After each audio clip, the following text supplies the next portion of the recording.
A ver, pensemos en esto por un momento.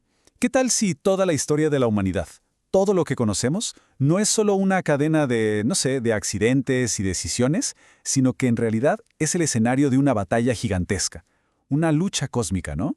Una que lleva siglos y que define el destino de, pues, de todos, de cada nación, de cada persona. Bueno, pues justo hoy vamos a echarle un ojo a un libro que plantea precisamente esa idea. Este análisis se basa en el libro El conflicto de los siglos, de la autora Elena G. de White. Y, para que quede claro desde el principio, lo que vamos a hacer aquí es desmenuzar, de la forma más objetiva posible, la idea principal que se presenta en los primeros capítulos. No vamos a tomar partido, simplemente vamos a explorar lo que el libro dice. El libro, fíjense, arranca con una pregunta que, vaya, que nos hemos hecho todos alguna vez. ¿Por qué existe el mal? ¿Por qué sufrimos? Y esta no es solo una pregunta para empezar, ¿eh? En realidad, todo el libro, toda la historia que nos cuenta, es su intento de darle una respuesta. Nos presenta la historia no como la aprendimos en escuela, sino como el resultado de una guerra que no podemos ver. Muy bien, vamos a entrar de lleno al tema central del libro, a la idea principal sobre la que se sostiene todo lo demás. Ok, la tesis central es esta. La historia humana es en esencia un campo de batalla. Pero ojo, no estamos hablando de una lucha por territorio o por recursos, nada de política o economía, no. El libro propone que es un conflicto cósmico entre las fuerzas de Cristo y las de Satanás. Y lo más impactante es que según esta visión, todo, absolutamente todo, cada imperio que nace y cae, cada guerra, cada movimiento religioso, es solo un reflejo, una pieza en este tablero de ajedrez espiritual. Para que esta idea tan abstracta se entienda mejor, el libro nos lleva a un momento clave y muy dramático de la historia, la caída de Jerusalén. Pero no la presenta como una simple batalla, no, la expone como la prueba de que una profecía se cumplió, y más importante aún, como un adelanto, una especie de tráiler de lo que está por venir para todo el mundo. Y aquí el libro usa esta cita, este lamento que le atribuye a Cristo, como el punto de quiebre.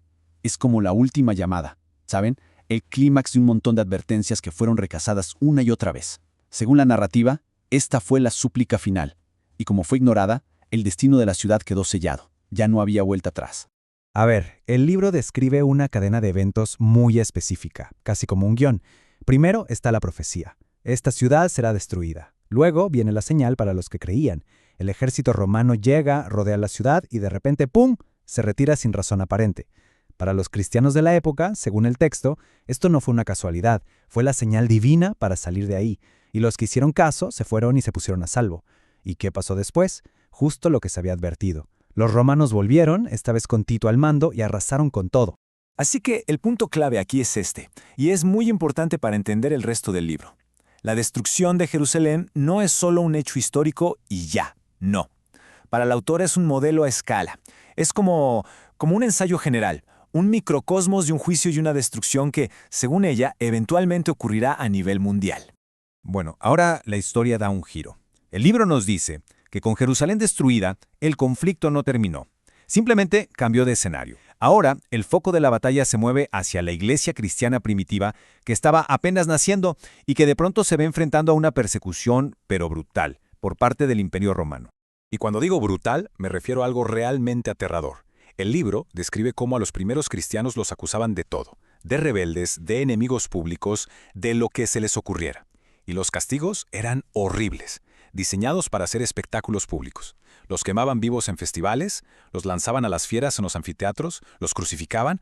O sea, la vida era una cacería constante. Muchos tuvieron que esconderse bajo tierra, en las catacumbas, solo para poder seguir existiendo. Pero aquí viene la parte interesante, la paradoja. Para explicar lo que pasó, el libro cita a Tertuliano con esta frase increíble: la sangre de los cristianos es semilla. La idea es que todo ese esfuerzo por aniquilarlos tuvo el efecto completamente opuesto. En vez de acabar con la fe, cada ejecución, cada mártir se convertía en una semilla que hacía que la iglesia creciera todavía más. O sea que, según esta visión, la violencia no hizo más que fortalecerlos. Entonces, si la violencia no funcionó, ¿qué sigue? Bueno, aquí es donde la narrativa del libro presenta un cambio de táctica fundamental. Se argumenta que el enemigo, al ver que el ataque directo solo los fortalecía, dijo, ok, plan B. Y este nuevo plan ya no era la fuerza bruta, sino algo mucho más sutil, la infiltración. El cambio es radical, ¿no? Por un lado teníamos el primer método, fuego, tortura, prisiones, la violencia pura y dura. Y de repente pasamos a un método completamente diferente, el engaño. La nueva estrategia, según nos cuenta el libro, ya no era destruir la Iglesia desde afuera, sino unirse a ella para corromperla desde adentro. ¿Cómo? Ofreciéndole todo lo que antes no tenía, lujos, poder, aceptación social, a cambio, claro, de que fuera suavizando sus creencias, de que hiciera concesiones.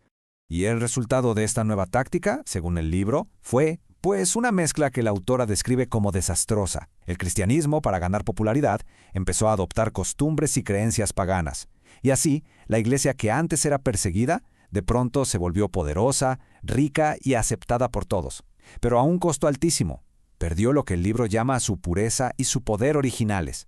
Esta supuesta corrupción, argumenta el libro, fue el punto de partida de una nueva etapa, una que la autora llama una era de tinieblas espirituales.